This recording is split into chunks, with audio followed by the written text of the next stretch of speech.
अस्सलाम वालेकुम, my name is Maryam शहज़ादी और आज का जो हमारा टॉपिक है वो हिस्ट्री ऑफ कंप्यूटर है।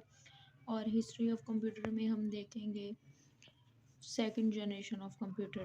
तो प्रीवियस लेक्चर में हमने देखा था हिस्ट्री ऑफ कंप्यूटर में फर्स्ट जनरेशन ऑफ कंप्यूटर, और इस वीडियो में हम देखेंगे सेकंड जनरेशन ऑफ कंप्यूटर। हम सेकंड जनरेशन के कंप्यूटर्स के बारे में डिस्कस करेंगे। प्रीवियस वीडियो में हमने फर्स्ट जनरेशन के कंप्यूटर्स के बारे में डिस्कस किया था, जिसमें हमने देखा था कि फर्स्ट जनरेशन के कंप्यूटर्स जो थे वो किस दौर में इजाद हुए और उनमें कौन सी टेक्नोलॉजी यूज़ हुई और वो कहाँ जो कुछ उसमें यूज़ हुआ, उसमें कौन सी टेक्नोलॉजी यूज़ हुई, वो कहाँ यूज़ हुए, ये सब कुछ हमने देखा। तो आज इस वीडियो में हम देखेंगे कि सेकंड जनरेशन ऑफ कंप्यूटर का दौर कौन सा दौर था और इसमें कौन से कंप्यूटर्स थे और उनमें कौन सी टेक्नोलॉजी का यूज़ हुआ, और ये फर्स्ट जनरेशन के कंप्यूटर्स की निस्बत किस तरह से ज़्यादा मुफीद थे। तो चलिए हम बात करते हैं सेकंड जनरेशन ऑफ कंप्यूटर के बारे में। 1947 में ट्रांजिस्टर्स इन्वेंट किए गए। ट्रांजिस्टर्स जो है ना वो वैक्यूम ट्यूब के बाद आए। ठीक है, वैक्यूम ट्यूब जो फर्स्ट जनरेशन के जो कंप्यूटर्स थे उनमें जो यूज़ होती थी वो वैक्यूम ट्यूब। और वैक्यूम ट्यूब जैसे कि मैंने प्रीवियस वीडियो में बताया कि वैक्यूम ट्यूब जो थी ना, जब कंप्यूटर्स चलते थे तो वो हीट जनरेट करते थे, और हीट जनरेट करते थे तो जो वैक्यूम ट्यूब थी ना वो गर्म हो जाती थी बहुत जल्द और जल जाती थी, इसलिए उनको ना एयर कंडीशन रूम्स में रखा जाता था। तो सेकंड जनरेशन के जो कंप्यूटर्स थे ना उनमें ये चेंजिंग आई कि वैक्यूम ट्यूब को रिप्लेस कर दिया गया ट्रांजिस्टर्स के साथ। वैक्यूम ट्यूब की जगह पे ट्रांजिस्टर लगा दिए गए।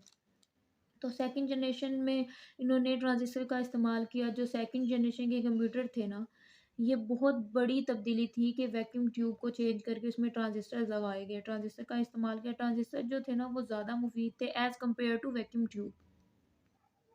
1957 से 1963 का जो दौर था वो सेकंड जनरेशन ऑफ कंप्यूटर के दौर था। ठीक है, जिसमें ना फर्स्ट जनरेशन के कंप्यूटर में वैक्यूम ट्यूब को रिप्लेस किया गया ट्रांजिस्टर के साथ। ट्रांजिस्टर थे वो बहुत ज़्यादा सस्ते हुआ करते थे और कम पावर पर चला करते थे। ये फर्स्ट जनरेशन के कंप्यूटर की निस्बत बहुत ही सस्ते और तसल्ली बख्श हुआ करते थे।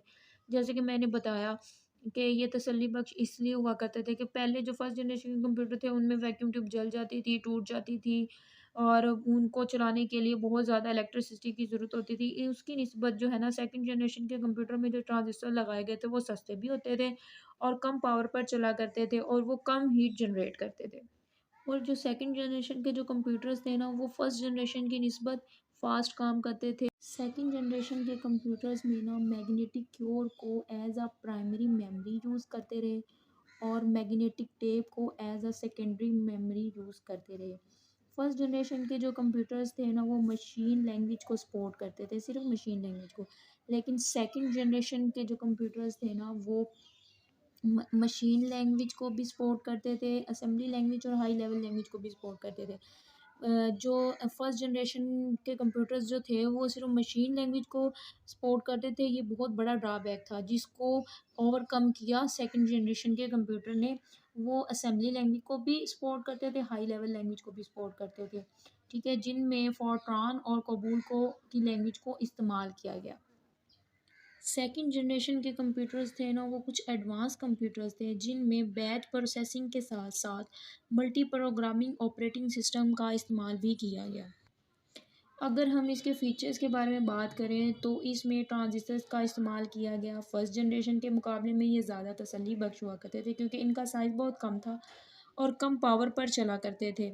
जबकि फर्स्ट जनरेशन के कंप्यूटर जो वो साइज़ में भी बहुत बड़े होते थे, उनको रखने के लिए एक बड़े रूम की ज़रूरत हुआ करती थी और उनको एयर कंडीशनर रूम्स में रखा जाता था, वो हीट जनरेट करते थे। ये सब कुछ उनके ड्रॉबैक्स थे जिनको ओवरकम किया कुछ हद तक सेकंड जनरेशन के कंप्यूटर। सेकंड जनरेशन के कंप्यूटर वो साइज़ में फर्स्ट जनरेशन के कंप्यूटर के निस्बत छोटे हुआ करते थे और सस्ते हुआ करते थे। लेकिन सेकंड जनरेशन के कंप्यूटर भी हीट जनरेट करते थे और इनको भी एयर कंडीशन रूम्स में रखा जाता था। अगर हम कीमत की बात करें तो ये महंगे तो हुआ करते थे लेकिन फर्स्ट जनरेशन की निस्बत में ज़्यादा सस्ते और फास्ट होते थे। ये कंप्यूटर्स जो थे वो असेंबली लैंग्वेज को भी और मशीन लैंग्वेज को भी और उसके बाद उसके बाद हाई लेवल लैंग्वेज को भी सपोर्ट करते थे। सेकंड जनरेशन के कंप्यूटर्स में ना इनपुट देने और आउटपुट लेने के लिए पंच कार्ड और मैग्नेटिक ट्यूब्स का इस्तेमाल किया है, जबकि फर्स्ट जनरेशन के कंप्यूटर्स में इनपुट देने और आउटपुट लेने के लिए पंच कार्ड का इस्तेमाल किया गया, लेकिन इसमें मैग्नेटिक ट्यूब का भी इस्तेमाल किया गया इनपुट देने और आउटपुट लेने के। सेकंड जनरेशन के कंप्यूटर्स में डाटा की कैलकुलेशन माइक्रो सेकंड में हो जाती थी। ये बात तो है कि फर्स्ट जनरेशन के कंप्यूटर की निस्बत सेकंड जनरेशन के कंप्यूटर सस्ते होते थे, लेकिन फिर भी ये महंगे हुआ करते थे, जो आम लोग अफोर्ड नहीं कर सकते थे। इसको सिर्फ इंजीनियर, साइंटिस्ट, मैथमेटिकल ये जो है अफोर्ड कर सकते थे, आम बंदा इसको अफोर्ड नहीं कर सकता था। ये महंगे होते थे कीमत में, लेकिन फर्स्ट जनरेशन के कंप्यूटर की निस्बत कुछ सस्ते हुआ करते थे। तो IBM 1401 सेकंड जनरेशन का एक कंप्यूटर था। ये IBM कंपनी ने 5 अक्टूबर 1959 में लॉन्च किया। ठीक है, तो हम मज़ीद इसके बारे में अब इसको लफ्ज़ी तौर पर पढ़ लेते हैं कि सेकंड जनरेशन ऑफ कंप्यूटर क्या थे। Second generation of computer, the year of 1957 1963 are refer to as the second generation of computers. 1957 से 1963 का जो दौर था वो सेकंड जनरेशन ऑफ कंप्यूटर का था।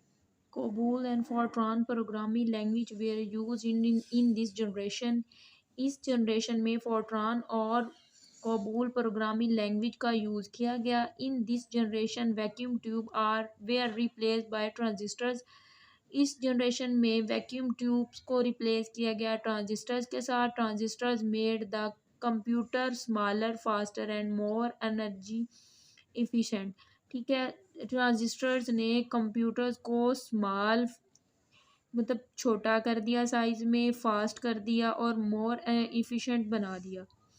सम example of second generation of computer are IBM 1620, IBM 7094, CDC 1604 and CDC 3600 etc। ये कुछ कंप्यूटर्स एग्जांपल्स हैं सेकंड जनरेशन ऑफ कंप्यूटर्स की। अगर मेरी वीडियो अच्छी लगी तो लाइक, सब्सक्राइब और शेयर कर दें और बेल आइकन पर प्रेस कर दें। शुक्रिया।